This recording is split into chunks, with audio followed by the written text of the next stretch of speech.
Halo my bestot, kembali lagi bersama Kakang Prabu di Wandi Channel Review. Sebelum ke videonya, Kakang mau mengucapkan selamat menunaikan ibadah puasa bagi yang menjalankan ya guys ya, dan dijauhkan dari teman-teman yang suka mengajak bukber di jam 12 siang. Di video kali ini akan Kakang bawakan alur cerita film yang berjudul Scream 1996 yang pastinya kalian udah pada tahu dan udah pada nonton ya guys ya. Oke lah, daripada panjang lebar menjelaskan, mending kalian saksikan saja alur ceritanya.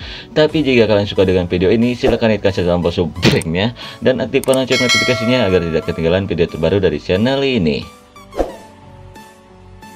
Di awal film kita diperlihatkan seorang bondon bernama Casey yang mendapatkan telepon dari orang misterius. Namun dirasa orang itu salah sambung, si Casey pun langsung menutupnya.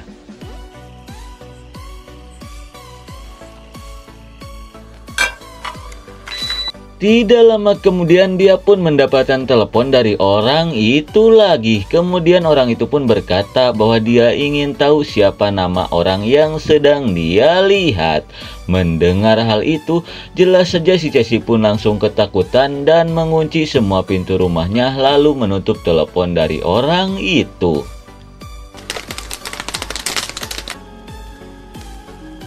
Dan lagi-lagi orang itu menelepon kembali sambil mengancam. Orang itu berkata bahwa dia akan menghabisi si Casey jika si Casey mematikan teleponnya lagi. Dan sambil ketakutan, si Casey pun menanyakan tujuan dia yang sebenarnya. Kemudian orang itu pun berkata bahwa dia ingin sedikit bermain dengan si Casey dan menyuruh si Casey untuk mengecek ke belakang rumahnya karena dia ingin menunjukkan sesuatu.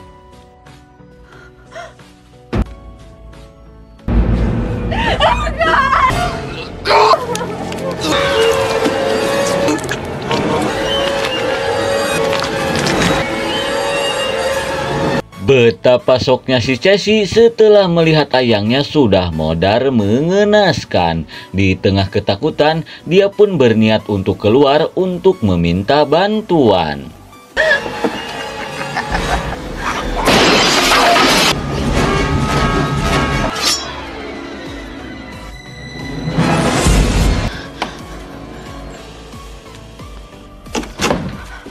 Sesampainya di luar, si Casey pun melihat mobil orang tuanya yang baru saja pulang. Kemudian dia pun berniat untuk menghampirinya.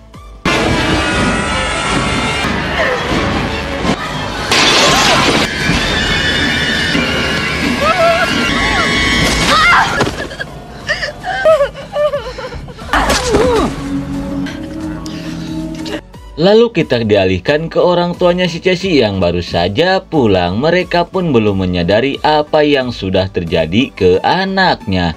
Sementara itu si Casey yang sudah ripuh pun tidak kuat untuk meminta bantuan ke orang tuanya itu.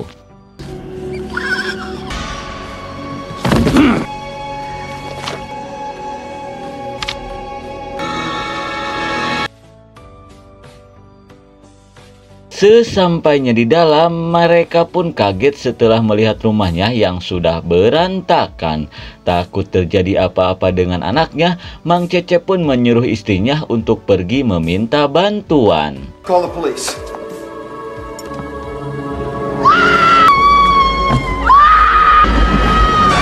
Betapa syoknya mereka setelah melihat si Casey sudah modar ngegantung bakalah main judol. Kemudian kita dialihkan ke seorang bondon yang bernama Cindy yang sedang mengerjakan tugas kuliahnya. Tidak lama kemudian dia pun mendengar sesuatu dari arah jendela, lalu dia pun berniat untuk mengeceknya. Dan ternyata itu ulah pacarnya si Cindy yang bernama Billy. Tidak lama kemudian ayahnya si Cindy pun datang. Dia berniat meminta izin ke si Cindy untuk pergi bekerja di luar kota selama seminggu lamanya. Mendengar hal itu, jelas saja si Cindy pun senang karena kini dia bisa berduaan bersama ayangnya. Setelah ayahnya pergi, si Cindy pun menanyakan tujuan si Billy datang ke rumahnya. Kemudian si Billy pun menjelaskan bahwa dia sangat merindukan belayan dari ayangnya itu. Mendengar hal itu, jelas saja si Cindy pun sangat senang dan hasrat adu jigong pun kembali muncul.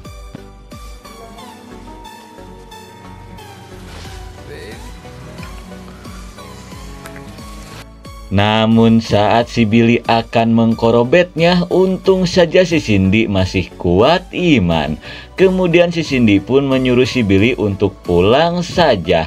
Dan sebagai gantinya, dia pun diberikan pap boba langsung. Setelah melihat 2 boba ayangnya, si Billy pun bergegas untuk pulang.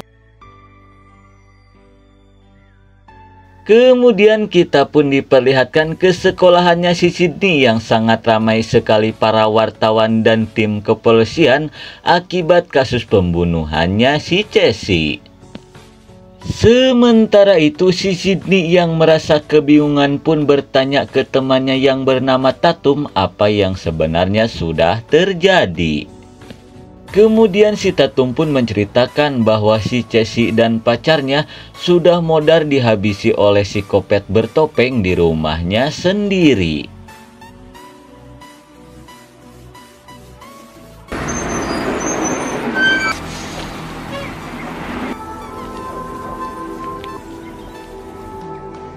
Kemudian sepulang sekolah, si Sydney yang gabut pun berniat untuk menonton televisi. Namun dia pun kesal saat melihat sebuah berita yang memberitakan tentang ibunya yang modar 1 tahun lalu akibat bunuh diri. Setelah melihat berita itu, si Sydney pun berniat untuk bobo ciang dulu.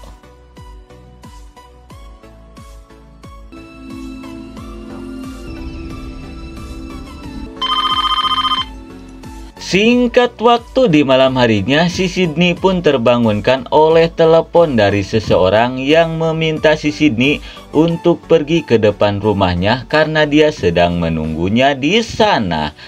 Mendengar hal itu, si Sydney yang penasaran pun bergegas pergi mengeceknya.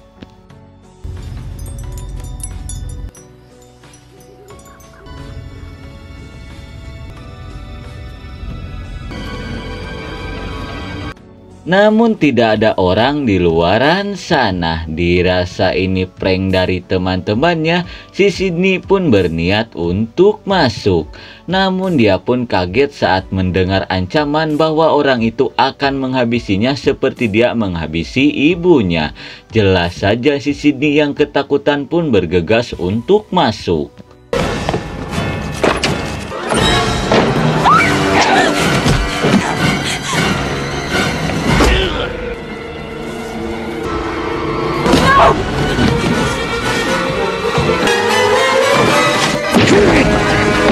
Di tengah ketakutan, si Sydney pun bergegas untuk meminta bantuan. Tidak lama kemudian dia pun dikagetkan oleh ayangnya yang datang.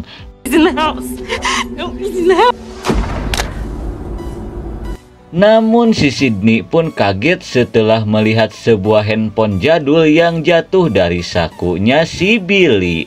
Dirasa si Billy lah psikopat itu, si Cindy yang ketakutan pun bergegas untuk kabur.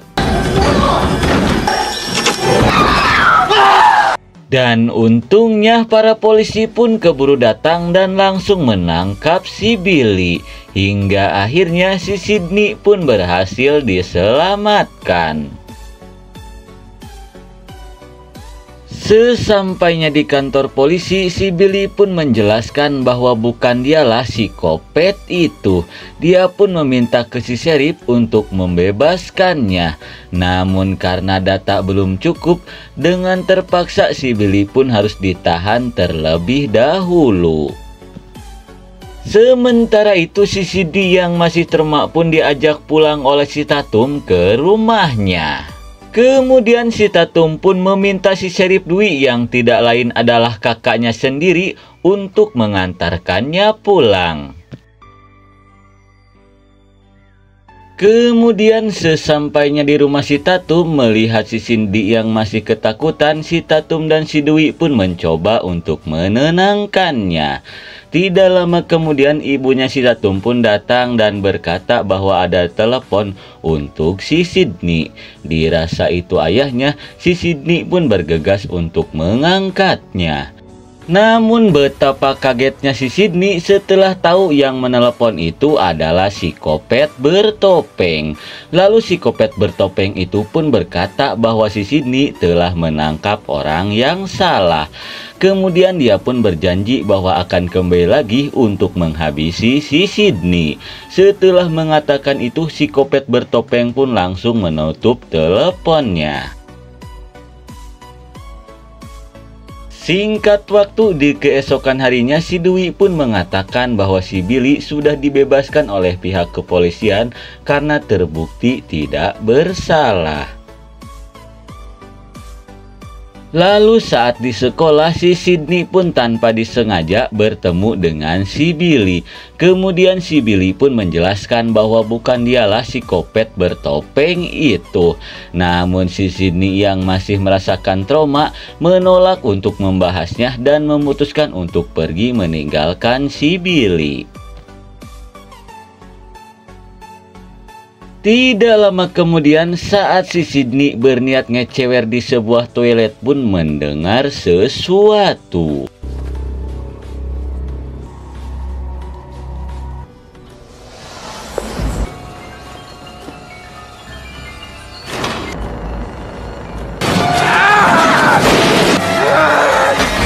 Untung saja si Sydney berhasil lolos dari si Kopet bertopeng itu lagi. Singkat waktu saat si Sydney akan pulang, dia pun diajak oleh temannya yang bernama Casper untuk pesta di rumahnya. Pada awalnya si Sydney menolak, namun si Tatum membujuknya hingga akhirnya si Sydney pun berniat untuk ikut. Kemudian kita pun diperlihatkan ke Pak Capsek yang sedang mencoba memakai kostum Kopet yang dia sita dari muridnya. Tidak lama kemudian dia pun mendengar sesuatu dari ruangan lain. Kemudian Pak Capsek pun berniat untuk mengeceknya.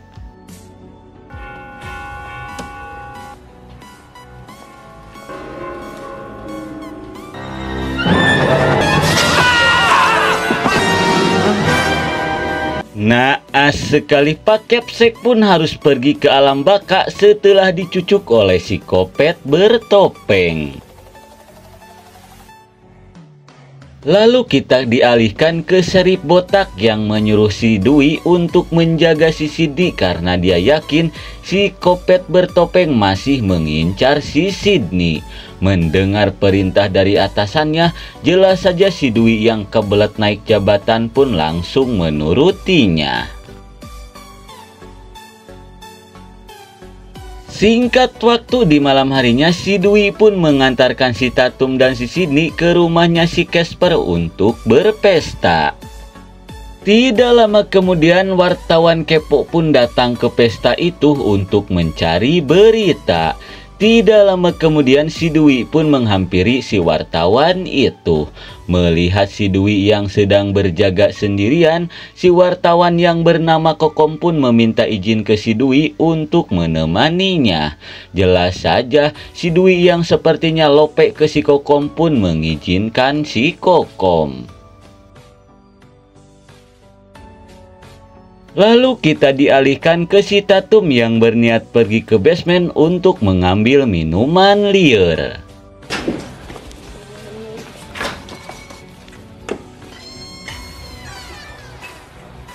Setelah mengambil beberapa botol, dia pun berniat untuk kembali.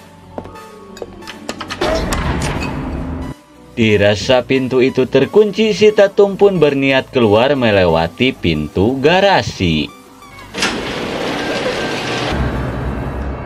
Melihat si Kopet bertopeng, si Tatum pun tidak merasa takut karena dia menganggap itu temannya yang berkostum si Kopet seperti yang ada di film-film.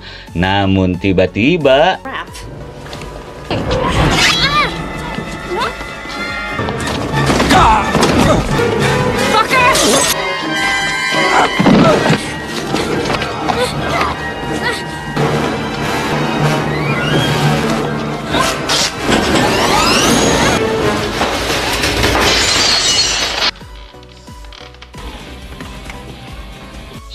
Sungguh mubajir, si Bahenol Tatum pun harus modar mengenaskan di tangan si Kopet bertopeng.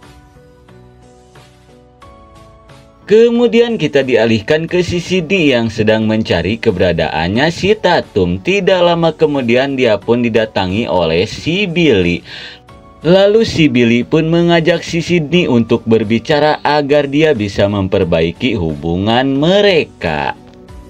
Kemudian si Sydney pun meminta maaf karena dia telah menuduh si Billy sebagai psikopat. Dan sebagai tanda permintaan maafnya, dia pun akan memberikan segel celengannya. Mendengar hal itu, jelas saja si Billy yang esangan pun sangat senang.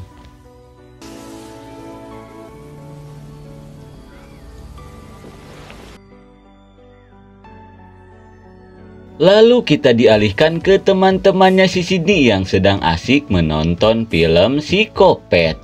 Tidak lama kemudian si Casper pun meminta izin ke teman-temannya untuk pergi ke basement untuk mengambil minuman. Kembali ke si Dwi yang mengajak si Kokom untuk pergi memeriksa mobil yang ada di tengah hutan. Setelah jauh apruk-aprukan melewati ruyuk, akhirnya si Dwi pun menemukan mobil itu. Dan betapa kagetnya dia saat tahu ternyata mobil itu milik ayahnya si Sydney. Dirasa ada yang tidak beres, si Dwi pun berniat pergi untuk menemui si Sydney. Kemudian kita dialihkan lagi ke si Cindy yang baru saja selesai mengaduk. Mereka pun berniat pergi keluar untuk menemui teman-temannya.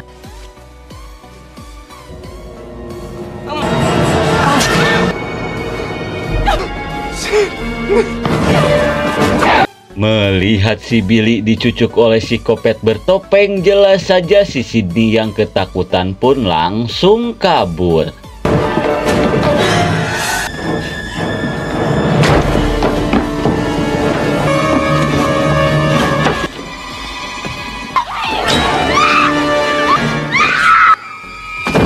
Dan lagi-lagi si Sydney berhasil lolos dari si Kopet bertopeng itu. Namun dia pun sangat shock setelah melihat bestinya sudah modar mengenaskan. Di tengah ketakutan, si Sydney pun bergegas pergi untuk meminta bantuan.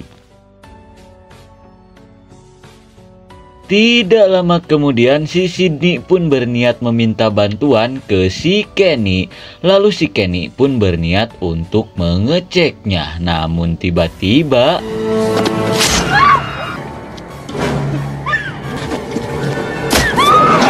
melihat si Kenny modar di tangan si Kopet bertopeng, si Sydney yang ketakutan pun bergegas keluar dari mobil itu.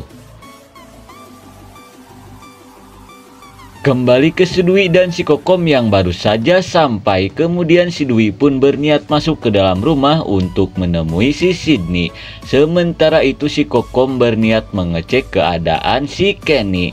Namun betapa herannya dia saat tidak melihat keberadaan si Kenny. Dirasa sudah terjadi sesuatu ke si Kenny, si Kokom yang ketakutan pun berniat pergi dari tempat itu.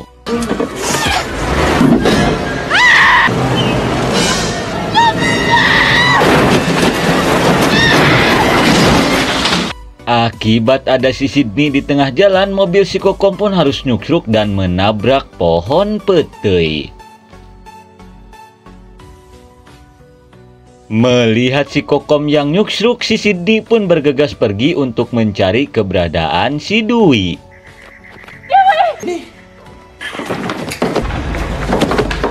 Melihat si Dwi yang sudah tercucuk, si Sydney pun berniat untuk menolongnya. Namun tiba-tiba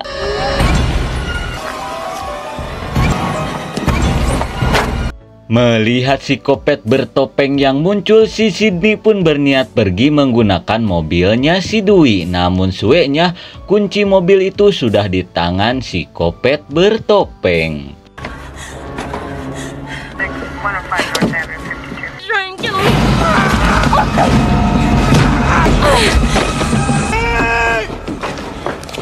Sesampainya di dalam rumah, si Sydney pun melihat si Billy yang ternyata masih hidup. Kemudian dia pun berniat untuk menolongnya. Lalu si Billy pun meminta pistol yang si Sydney pegang karena dia berniat untuk melawannya. Namun ternyata itu adalah si Randy yang berniat untuk menjelaskan sesuatu. Namun belum juga menjelaskan, si Billy sudah menembak si Randy terlebih dahulu. Melihat hal itu, jelas saja si Sydney pun menanyakan ke si Billy kenapa dia menembak si Sandy seperti itu. Dan ternyata si kopet bertopeng yang selalu meneror si Sydney itu adalah si Billy dan si Casper. Kemudian si Billy pun menjelaskan bahwa dia jugalah yang telah menghabisi ibunya.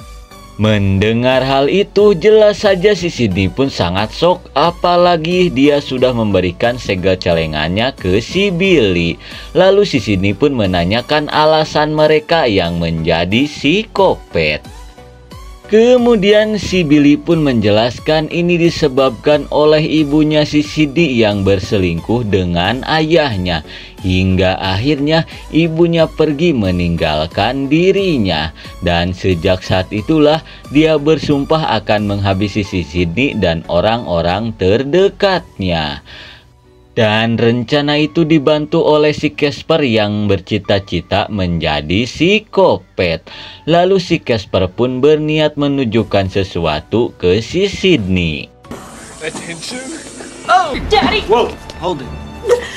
Kemudian mereka yang sudah berhasil menyekap ayahnya si Sydney pun berniat untuk menjadikannya sebagai kambing hitam.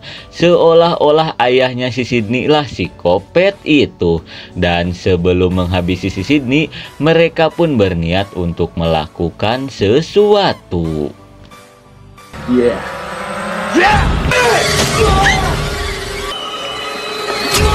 Sungguh gelo, agar kekopetannya tidak terendus polisi, mereka pun dengan sengaja melukai dirinya sendiri.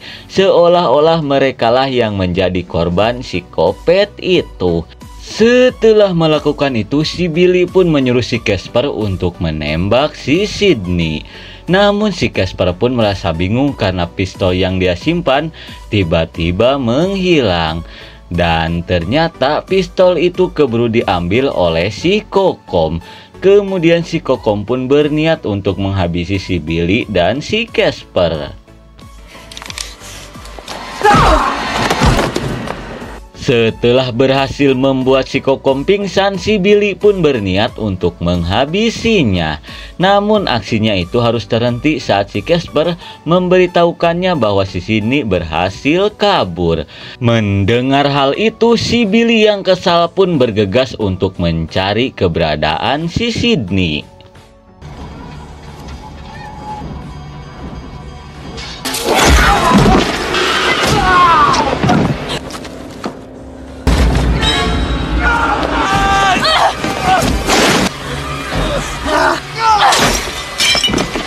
Dirasa mereka berdua sudah modar, si Sydney pun berniat keluar dari tempat itu. Namun tiba-tiba... I'm sorry, Virgin. Fuck you!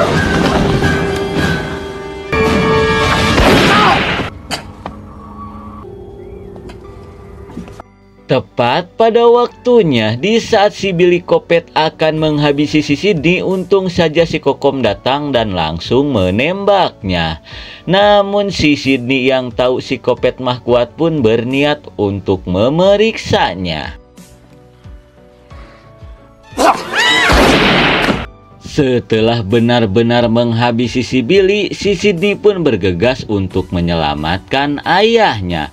Dan film pun sudah berakhir. Oke lah, mungkin segitu saja alur cerita film dari Scream 1996. Maaf jika ada salah kata. Terima kasih yang sudah menonton. See you next and bye-bye.